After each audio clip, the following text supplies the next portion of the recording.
Hello guys, I'm Emmanuel Olamoyegun and it's such a pleasure for me doing this right here. The goal of this video is to help you break out of limiting beliefs. I hope that you pick one or two things from what I'll be sharing subsequently. I'll start with a personal story. I remember before I gained admission, I did a program, an A-level program, and it was called JUPEP. I was part of the first set that did that program.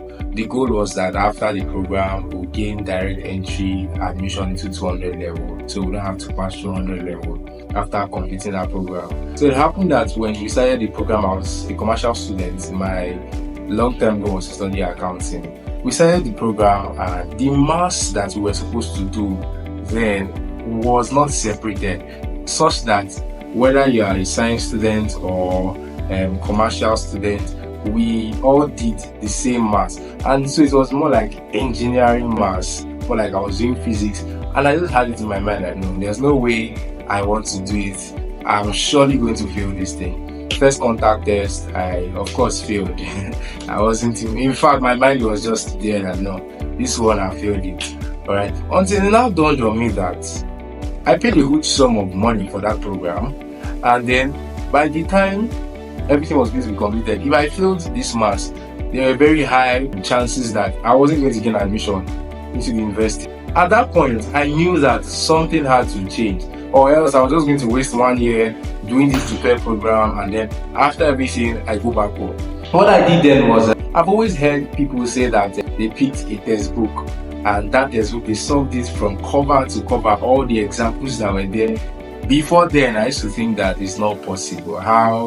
I don't know now. All the examples in this big textbook. But at that time, when I didn't have any option, I had to now get a particular textbook. It was Principles of Math, something like that, of Advanced Maths. I can't remember the exact title now. I started solving example upon example, and it happened that by the time we were done with that program, I had actually solved every example inside every example, every exercise in that textbook. Now, what was the resultant effect?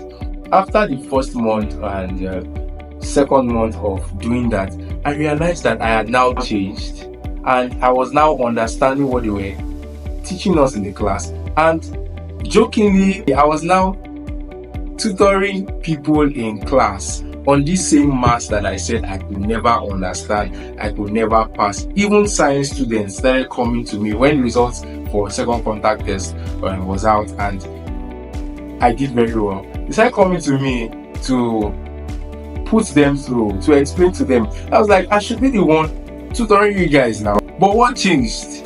My mindset changed, and then I started gravitating towards this result that I wanted to see. Eventually, I actually came out well, and I gained direct entry admission into OA. Now, when we talk about mindset, it feels cliche. Everybody says it, mindset, and it feels like what is it's not mindset. Proverbs 23 verse 7 says that as a man thinks in his heart, so is he. He not say so he will become. That means you are your mindset. You are what you think about. You are what you behold. All right. I like this story in Genesis chapter 11 about the Tower of Babel.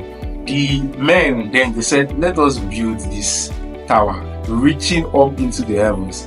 All right, that was their vision. And verse 5 says that God came down to see what the men had built, what they had built. But they did not lay any stone yet, they've not built anything yet. They just made up their mind that let us do this. But God came, scripture says that God came to come and see what they had built, meaning that in the realm of the spirit it was a done deal. And God made a statement in verse 6. He said that this thing that they have proposed to do in their heart, nothing can stop them. Nothing. Just God has said this, meaning that if we can have something resolved in our heart that I want to do this, I want to get this done, this is my target, and I am fixed on it. God can echo the same statement in verse 6 that this thing that these men are proposed to do in their heart, nothing will stop them. This is how powerful our mind is. So now, maybe to break out of limiting mindsets, you must understand that your mind is like soil.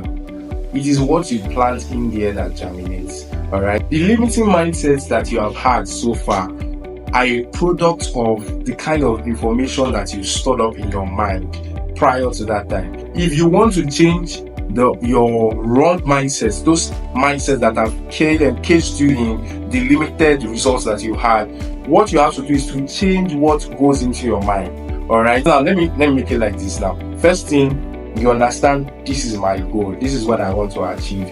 Next thing is to now ask yourself, what state of mind do I need to be in to be able to achieve this result? I must believe that A, this is this. I must believe that B. So if I don't believe this, then I cannot have this result. All right. Once I have that part settled, the next thing is to now go after the things that will help my mind come into the consciousness that what I have set to achieve is possible. So this might mean reading books that talks about the possibility of what I am striving to achieve. It might mean reading stories of others that have achieved the same feat. It might mean going for seminars, going for trainings, going for tutorials. It might mean going online. Just set out material and stuff your mind with the images, those possibilities. See them to be very possible. So this might involve mentorship and submission. Mentorship is you identify someone who has gone ahead of you, and then you submit yourself to learn of the things that person has already imbibed in achieving his own